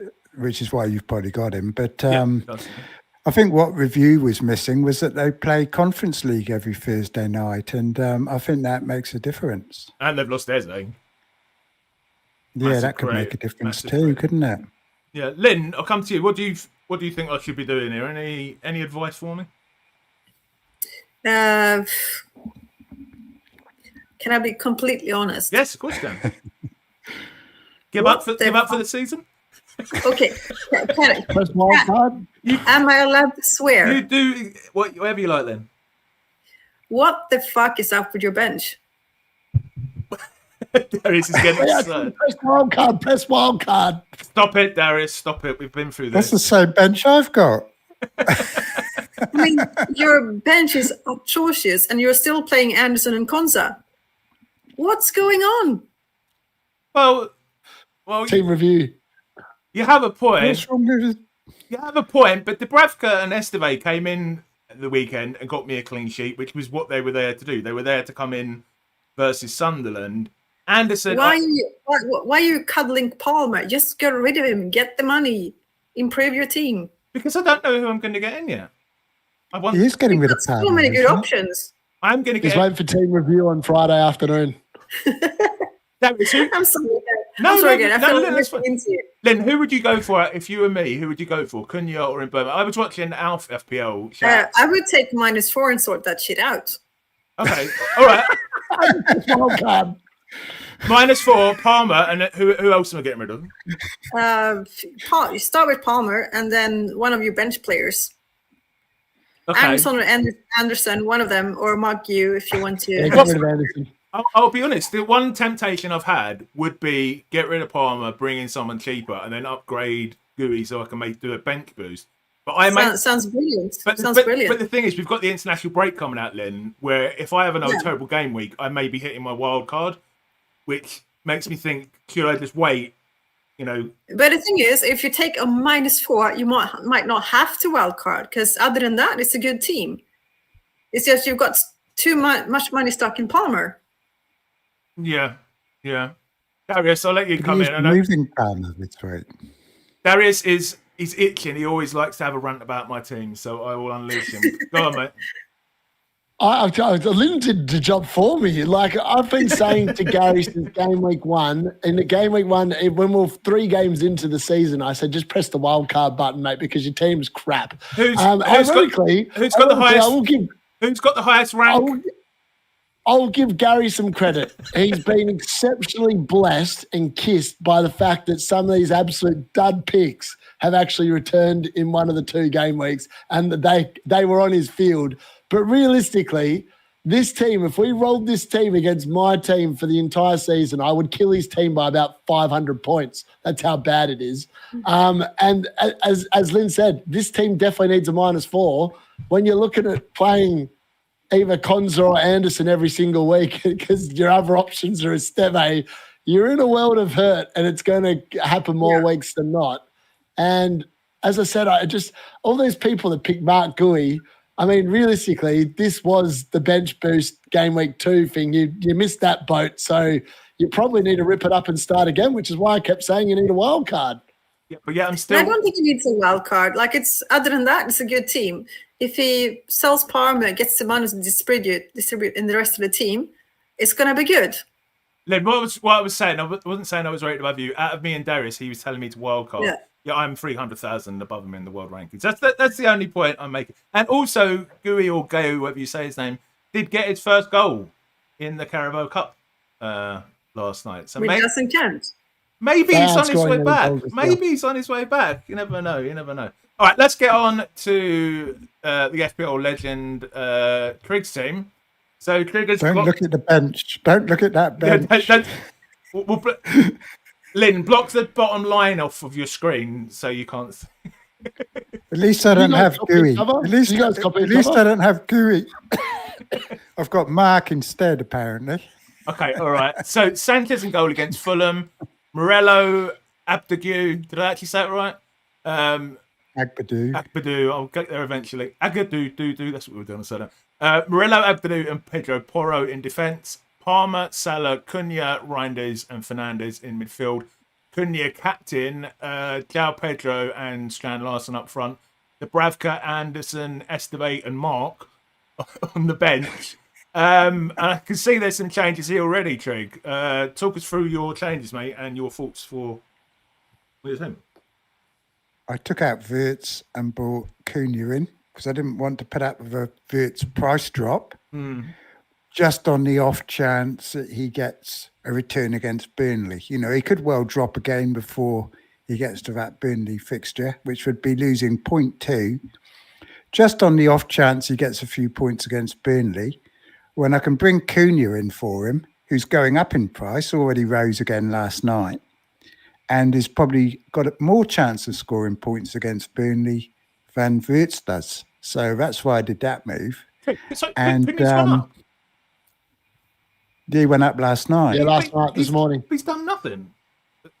But he's playing Burnley. He's got a great fixture, mate. I know. Sorry. You're going to have to pay more for him now, aren't you? Because you've been waiting and dilly-dallying about, and you're going to lose 0.1 on Parma tonight, and then on Friday you're going to take him out anyway, and you're going to have less team value, Gary, and your team's going down the gurgler. And I'm going to take Parma out in about 2 hours' time and replace him with Semenyo, because what I'm doing, Champions League starting now. I don't want these Champions League players. The likes of Parma, we saw they won 5-1 without him last week. When they're playing PSG in the Champions League in a few weeks, whoever they're playing, Parma will be starting that, and then he won't be starting the league matches, or he'll be coming off early for Esteval or João Pedro. And so I want to get Semenyo in. They even got knocked out the Carabao Cup. So they're literally just concentrating on the league, just like Cunha will be. And they're the sort of players I want to bring in now. So I'll probably be taking Parma out tonight. The only thing that's putting me off is it would be really nice to have 2 transfers over the international break, because there's going to be so much happening, I think. We've got the deadline, we've got people going away and getting injured and all that sort of thing. Yeah. But my plan is to get Semenyo, and then next week possibly bring in the Liverpool striker Akitake for Burnley, I'd rather have him than Wirtz. Would you rather have him than Wirtz, Linn? Oh, 100%. Yeah. So that's my plan. I'll have enough money from selling Palmer to upgrade Strand Larson, or maybe even enough money to go all the way up to Ekateke from Mark Gui. But I'm not sure I'll have enough for that, but we shall see. But Semenyo, I think, is the one. Would you say Semenyo would be a good one to bring in? Well, I have him, so I will say yes. Yeah. I'm thinking it was either him or Kudos. I like him. Kudos is probably the one I want to have as well. He's cheaper, isn't he? I'll have a look and see if I could go all the way from Mark Gui all the way up to Ekateke. I don't think that would be enough money, but it might be. You'll have my team soon. That's what I'd love your team. But, Your team with Salah in as well.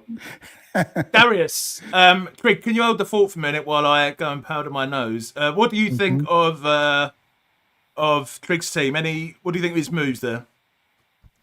So Trig and I, obviously, great minds think alike because Acuna stands out as the option.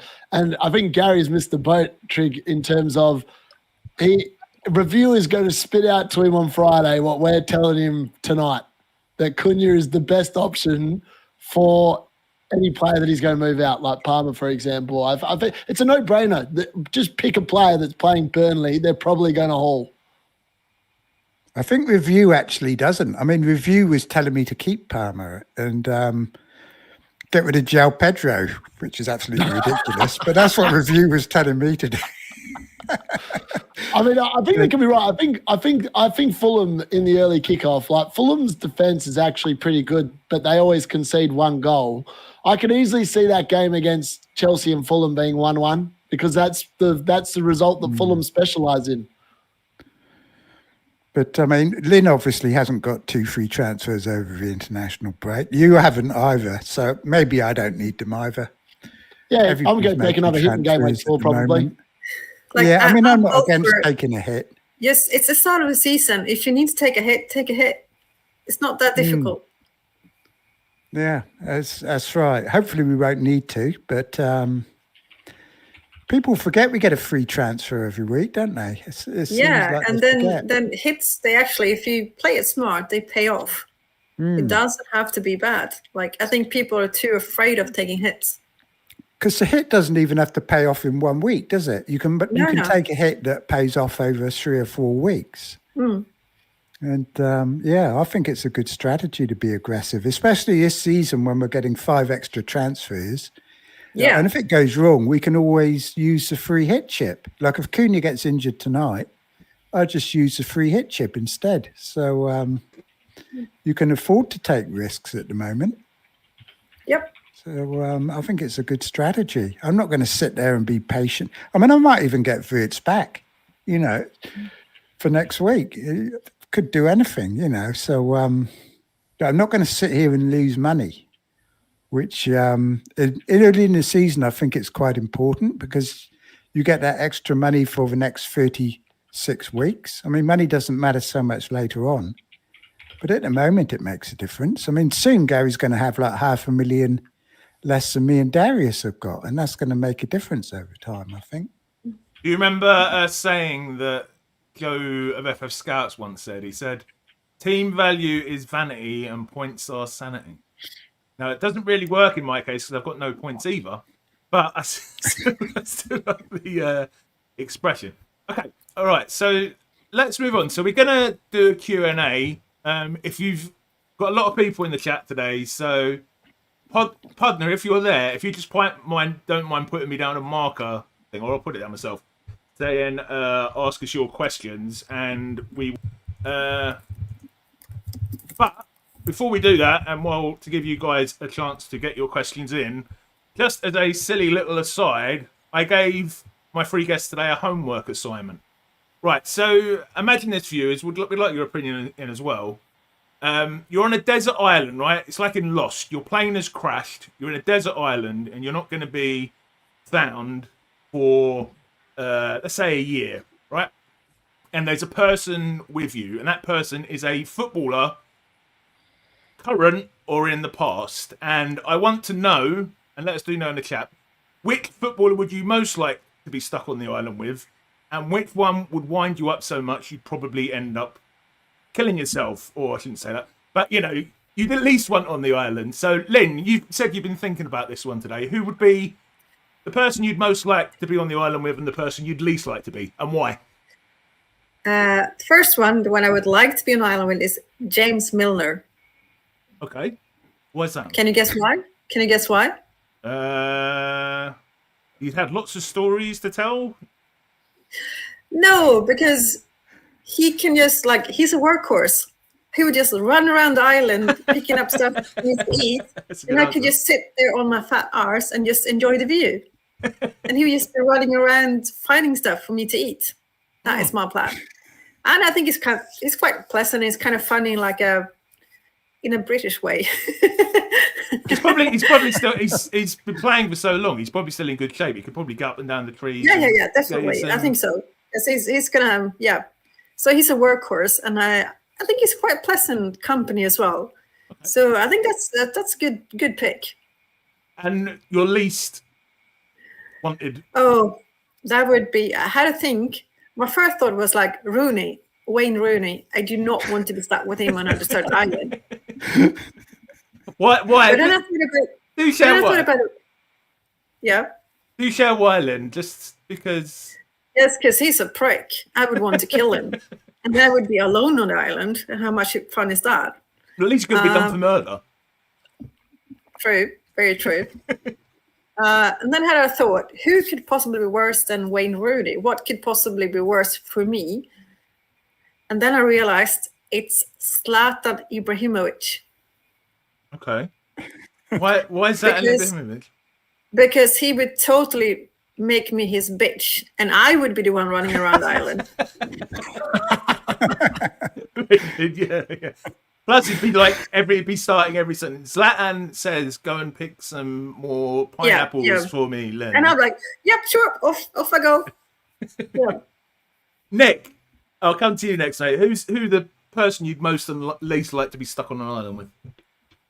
I so much hated this question. I thought, what the hell am I going to come up with here? So I've come up with a goalkeeper from Lynn's part of the world, actually, from Norway, Simon Agdestein. Do you know him? I probably said it wrong. Nope. But he was 8 times. I think he won the Norwegian chess championship about 10 times. And I play a lot of chess, and I'd quite like to be on the island with him. It'd improve my game a lot, I think, a year. Okay. Under him, he's a grandmaster at chess, and he's the only grandmaster at chess that's played football. Unfortunately, he never played in the Premier League. If it had to be a Premier League player, it would have to be either Eza or, Eza, I say, but the trouble is I'd be teaching him to be better at chess. He does play chess. He won a celebrity tournament, but I'd much rather Simon Agdestein, if that's his correct name. And your least wanted in at least I've thought about that, and it would be someone like Vinnie Jones, who just order me about, and it would be quite capable of killing me the moment I stepped out of line. I don't want to be in what's that book where they all killed each other? I forget now. Lord of the Flies. I don't want that kind of scenario popping up. So I wouldn't want to be on there with someone like him. So, yeah. Darius, how about you, mate? By the way, do get the questions in the chat. This is sort of cover to give you a chance to get your questions in the chat. All right, I've got a couple of good ones here. So the fact that Lynn said Zlatan Ibrahimovic just got me thinking about that amazing chant that Man United fans made about him. So Zlatan Ibrahimovic is a Swedish hero on a free from PSG, cost us fucking 0, 6'5", hard as fuck. He gets the Reds excited. Stick that city up your ass because we are Man United. I just had to say that because I just put that in my head, and it's one of my most favourite chants for Man United. So I just had to share that one. But I thought about it, and the person I would love to be, this is going to sound, Lynn's going to hate this, but the person I would love to be stuck on an island with would be Steven Gerrard, so I could just sing Steve Gerrard. He slipped on his fucking ass. He gave it to Demba Ba. Steve Gerrard. And then I could also say, have you ever seen Gerrard win the league? Have you ever seen Gerrard win the league? I think that would be the best person to have on the island. He'd want to murder me within about 5 minutes, but my God, it would be hilarious. And then who would I not want on the island? I would probably not want to have this week Bruno Fernandes on my island because I think I would slap him in the face for that pathetic excuse of a penalty. So that's who I would not want to see roll up and be stuck with me on an island because he could be in significant problems. But I'd love Gerrard to be there because I think it would be absolutely jokes. He'd love it. I'm sure he'd love it. Great answers. Lynn, do you want to respond to his chance there? I mean, he's not going to survive for long, but go on. I was just wondering about his anti-Gerrard chance there. Did you have any response? You could just point out Man United haven't won anything for 15 years, for example. But you know about kicking someone who's down. It's not fair. I'll just say mine would be Alex Ferguson because I think like all the stories he could tell, about. There's a lot of things that I know about like Man United, but I wasn't. Well, I was alive, but I wasn't like. I think the most interesting spell in his career when he was like at Aberdeen and then he took over Scotland. I'd love to hear about all that. And the worst one would be Joey Barton because he's in Trig's word, little prick. We could not stand him. I could just imagine him. We'd be trying to light a fire and he'd just be spending the entire time complaining about a woman commentating on the men's game or something. But okay, all right. Let's do our questions. So do get your questions in. So first one is from MD. Hello, mate. Who's a big supporter of the channel. What is your? I'm just going to direct this one to Linn and Darius because me and Trig have already done a video about this. What is your top Premier League order prediction? Linn, I'll come to you first. Liverpool, City, Arsenal. And then top 5, sorry. Liverpool, City. Top 5. Liverpool, City, Arsenal, Spurs. Oh, for heaven's sake. The 5th is going to be difficult. Newcastle? Can I tempt you with a Newcastle? Nope, not without no Isaac, so nope, no Newcastle. We'll probably have to go. I don't want to go Chelsea, so I've got to pick someone else. Man United? I don't want to pick Man United. No, not Man United. But it probably makes sense. But I don't want to. Okay. So let's go 5th. Who could be 5th? Shall I come back to you, Lynn? Let you have a think. There are not any good teams left. Newcastle? No. Villa? No. United, Newcastle, no. They're going to go down at the bottom. Bournemouth. Yeah, Bournemouth. Yeah, good one. Let's go for Bournemouth. My other option would be Forest. Bournemouth and Forest. Okay. Darius, same question to you, mate. Top 5 Premier League prediction this season. Top 5. Based on the first couple of weeks, I'd have to say Arsenal's going to win it. I think potentially Chelsea might come in at 2nd. Really? I really think it's going to be a London club that wins it this year. I think City are going to come in at 3rd. I think Liverpool are going to be massively dropping off 4th. I just don't see that team keeping clean sheets with the defence that they've got at the moment. And I think that is going to be their Achilles heel. And I think at some point Salah's going to start cracking it because he's no longer the main man. So I'm expecting I think all the new signings, I think next year Liverpool could have a real chance of winning it again. But I really think that this year is going to turn into a year of transition. I don't see this team keeping the pace it did last year. I think there's going to be a lot more draws, a lot more losses in there compared to last year. But they did get significantly lucky that no one else really showed up last year. And this year they'll have a fight, and I don't think they'll be able to cut it. I did have United coming in at 5th before the first 2 games, but then I kind of think about it. Did I expect anything different? I mean, I kind of expected a Fulham win, and the way we played against Arsenal was pretty good. I think the proof will be in the pudding in game weeks 4 and 5. But I think United is still a pretty good chance at 5th. And the other thing to consider, as Trig said before, there's no European football for United, and that has been shown over the years to be significantly an advantage for teams that aren't in Europe. They generally finish higher in the league because their players are fresher, there's less injuries, and they don't have to worry about resting players. So, I mean, Bruno Fernandes literally can play 90 minutes at every game, and he only has to play it half the time compared to last year. So I think that's why I've got United in at 5th, purely because of the fact that I think with not having to play midweek pretty much most of the season, they'll hit these teams fresher than what they did last year. And I think hopefully Amron Ball takes off. So it is a little bit of a guesswork, the 5th spot, but I do kind of like United for those reasons. Okay, well, I'm going to pick individual people to direct the next 2 questions to. Trig, as a Chelsea fan, can it be viable to keep Palmer if I would like to keep him long term and just roll Nixie 713 os? Yeah, very, very possible. But we haven't seen that he can, he's not the Palmer that he was in the first half of last season, is he? I mean, there are going to be times when he plays on the right-hand side where he gets points, but there are also going to be times where James plays. Whenever James plays, then they have to play a proper right winger, and then Palmer doesn't play on the right-hand side. So he needs gusto. And I think there are going to be games when he's rested, comes off earlier this season. I just don't think he's worth the money.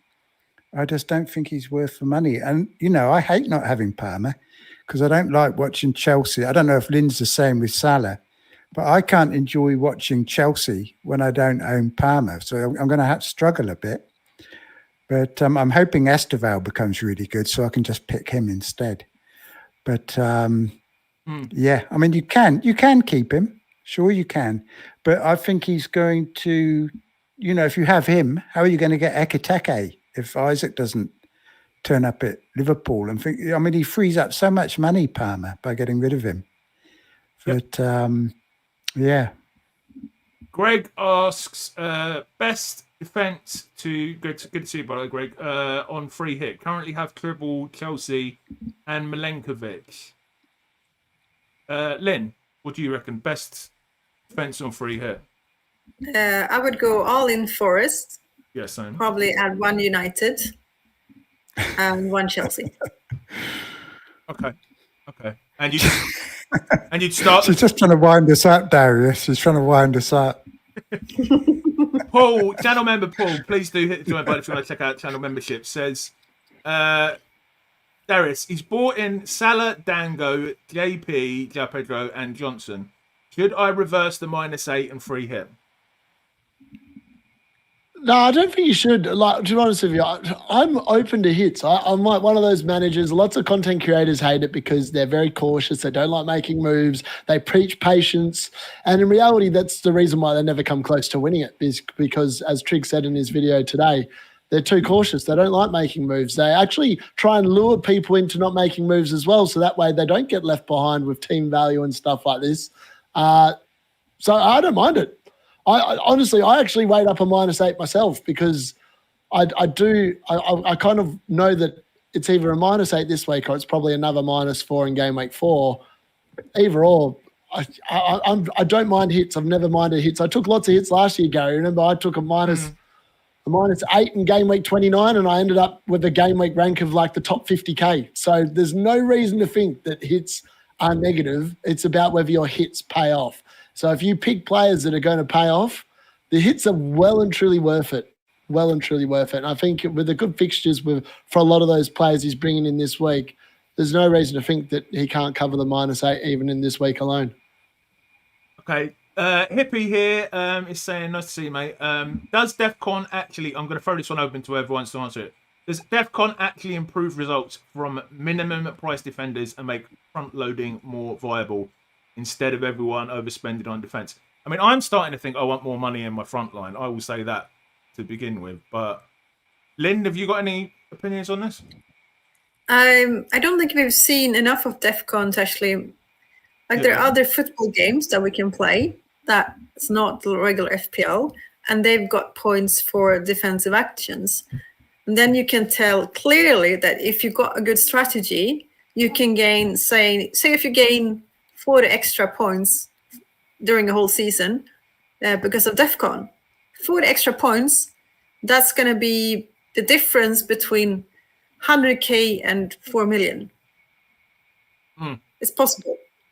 Yeah. So definitely read into this and get some of that DEFCON because it's important. It's maybe 1 or 2 extra points a week than you would normally have. And yeah, it's going to make a difference. Just noticed FPL discomfort in the chat has reminded me to say that FPL Double Pivot are starting at 8:35 tonight, including Shane, who's been on here before with us. So please go and check them out. Ricky Rich, FPL, good to see you, mate. Trig, have we finished that question? Go on, if you want to jump in, mate. Yeah, go ahead. Yeah. I think we do want defensive contribution points, but I don't think we want to pay excessively for them. Like already the Forest defenders aren't getting them like we thought they were going to, and they're like 5.5 million.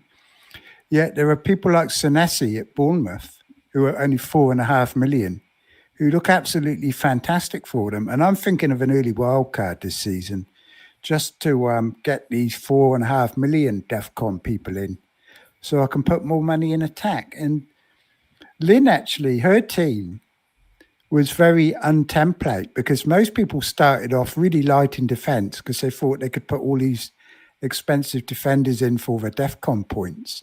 Yeah, it's the attackers that have done well, isn't it? Like Ekateke and all. And I think Watkins is going to start going off in the next week or two. And the Arsenal striker and all those sort of players. So we do want DEFCON, but I think we want them cheap. And that's why, unlike Linn and Darius, I do actually like Anderson, because he is going to get a lot of DEFCON points.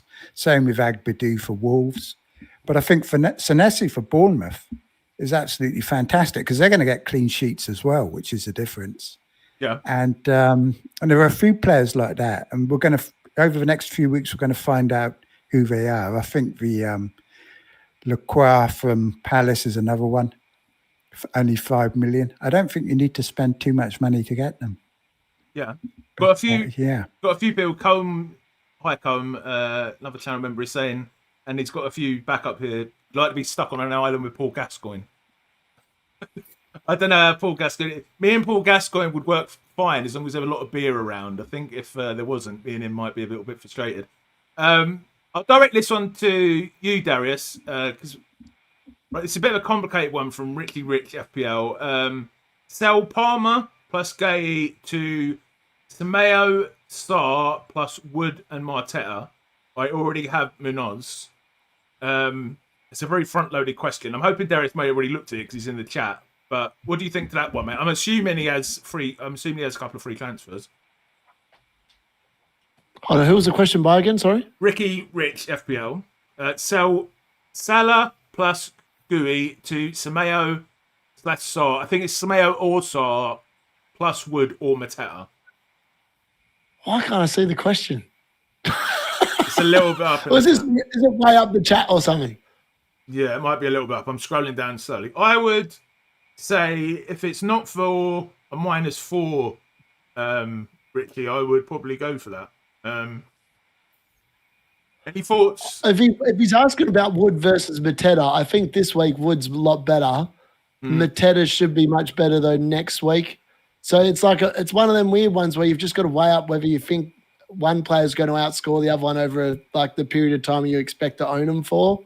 That I don't know if he's meaning he's going to get both, but if he gets both, I quite like both of them. Mateta's fixtures, I think Villa this week I wouldn't be worried about at all from a Crystal Palace perspective. I think they'll be fine against Villa. And then they've got some really nice fixtures following that against the promoted team. So I think you can't go wrong with either. Wood's got 3 of the best 4 fixtures in the next 4 weeks as well. So, yeah. And then Semenyo, I feel like the Semenyo bandwagon might have been a little bit missed. I think the game week 1 was the real big score. Game week 2 is where we kind of expected him to do more, but Bournemouth only got the 1 goal. The fixtures are okay for Bournemouth. They're not amazing. They don't scream, yeah, he's going to return every week. So I don't know. Semenyo is one of them players where I sit there and go, oh, you know, I think his scores are going to be a little bit middling, but you never know. I could be wrong. Okay, I've just lost my way there. Cone says, which player from the team you support would you not have in your FPL team? Lynn, I'll throw that one to you. Which player in your team that you support would you not have in your FPL team? Which player in my team? In Liverpool, would you not have in your FPL team? Oh, Birds? No, I think Words is probably a wait and see, but it's because the midfield, they're going to sub out some. No one's really nailed on at the moment. Ekiteke is, as long as we don't have Isaac. Konate is probably the one. Konate, that's what I thought you were going to say based on earlier. Yeah, because he's the one I personally don't believe in. I'm going to try and rattle through these now because we've been going for nearly 2 hours. Denise says, thoughts on -4 for Palmer and Giok out for Saar and Haaland. Trig? G-O-Y. Yeah, sounds good. If you want Haaland, that sounds like a good way to do it. Yeah.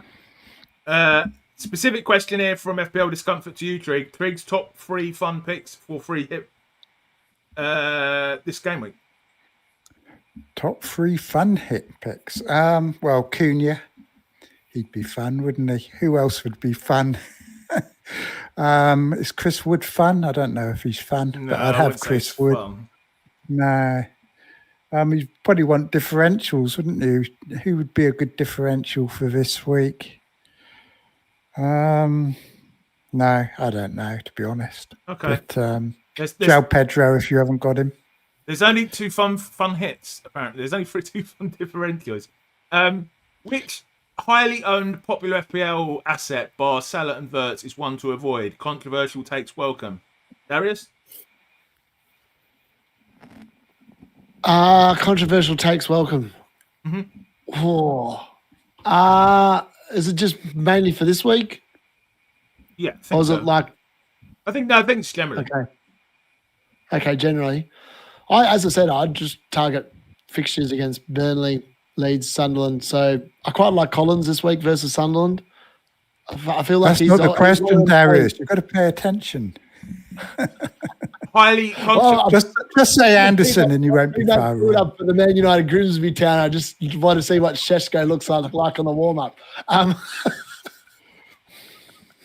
But I think for one wild week punt this week, I like the records of certain players against certain teams. Now, I know Trig doesn't like Saar, but there's a reason why I bought Saar in this week. He's got great fixtures the next 2 after this week, but his record against Aston Villa is probably the best record of any player versing their team this week. So that's something you've got to keep in mind. It's something I think he could be a really good 1 week look and then also has a good couple of weeks after. I also think Dango, if you want to be a little bit left field, I reckon he's going to be brilliant at Brentford. He might not be at Boomo levels of brilliant, but for 6 million, I think that he is going to be massively outperform that price point. Yeah. Many thanks to Kieran, who's just gifted 5 channel memberships. And just a reminder again, he just gifted himself one. Do go and check out. Do feel free to tell people in the chat, Kieran, where they can find you starting 8:35 FPL double pivot. Rich FPL is saying, thanks guys. I want to sell Salah and Gui. I have 2 free transfers and wanted your opinion on the best replacement. So, yeah, the best replacements for Palmer and Gui going up and going down in terms of money. Len, you got any ideas? I would try to, I'm not sure if it fits within the budget, but Kudus and Ekiteke. Kudos and Ekiteke. Yeah, I don't think it does. I don't think it's enough money because I was looking at doing that myself. Yeah. Kudos is 6.5, isn't he? So you'd save 4 million. So you'd have. Oh yeah, you would. You'd have. But I think you'd have 8.5 million. But I think Ekiteke's gone up, hasn't he? Yeah, he's 8.1, isn't he now? I thought he started at 8.5, didn't he? 8.6 then, yeah. I think he might be 8.7 now. He's gone up twice. Your team value must be quite good, Linn. It probably is. I haven't checked. Probably is. But yeah, I think that's just too much. Because I think Kudos has gone up as well, hasn't he? So he's probably 6.6 now. Okay. I think we're out of questions. So I'll just thank you. Plug a few things before we go, and then before I ask everyone where you can find them. So please do join me and Trig for, well, obviously we'll be back at the same time next week for the FPL PubCast at 6 on Wednesday. Please do join me and Trig for the FPL Lock-In, which is basically a reaction stream we do on Saturday nights at 8 o'clock. Don't know if we'll be by ourselves this week, Trig, or not, but either way, do join us. Again, a reminder, please do join our mini league. The code is S3DHWZ. That's S3DHWZ. You can also click on the link in the description, and that will take you straight to the Premier League site. Please do like and subscribe, and check out channel memberships if you want to join.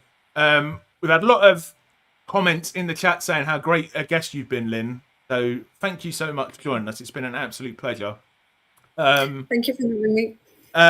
Linn, where can we find you? I've linked your Instagram, which I should have probably asked you. I should have done, and your X account in the description if anyone wants to check you out. You want to just give a brief plug to anything you want to? Well, yeah, you can find me on X, Linn_FPL. Linn_FPL. And that works for most social media where I'm Instagram, X, yeah. I have also linked your YouTube account in the description, but I've noticed you don't have any videos on there. So I don't really use it, but yeah. Maybe it will emerge at some point in time. Maybe. I watched a video of yours yesterday, Linn, in Sweden. Was it in Swedish or Norwegian?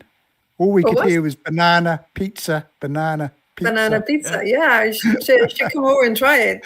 He sent us a link in our group chat. He said this was Linn. It was on 5 days ago. So he talks about banana and pizza a lot, and I went, how can you tell she's talking in Swedish? And then it was like Swedish banana pizza.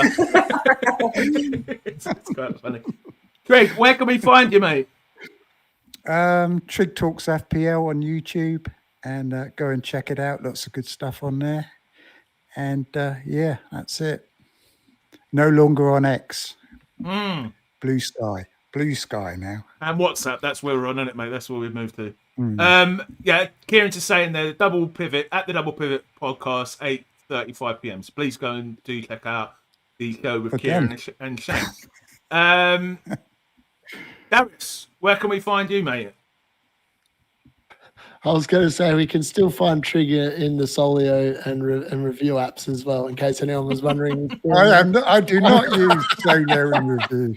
I would not have João Pedro and Cunha if I used that. Of course he does. Yeah, you can find me at the _FPL D_unit on X. I'm still there trolling people on Trig's behalf, and obviously that's also my YouTube channel as well. So yeah, go and hit us out there. And Gary was on my watch along last week. I don't know what he's doing Saturday afternoon, but hopefully I'll be able to get a few people on again this week to watch it. Well, maybe not watch the 3 p.m. games, but react to the information as it comes in while I'm watching them. Maybe on a Saturday. I don't want to watch Bruno Fernandes missing another bloody penalty and Anderson missing a sitter. There it is. Well, we'll miss the Anderson game because that's the early kickoff. Trig will be sitting there writing in the chat going, oh my God, we've got Anderson and João Pedro's just scored. Why did I pick Anderson? Thank you, everyone, for joining. Just as well, all of the money, etc., that this stream makes will be donated to Mind and Street Child United. But it's always better if you donate to them directly, which you can do using the links provided in the description below. Thanks, everyone, for joining. Have a good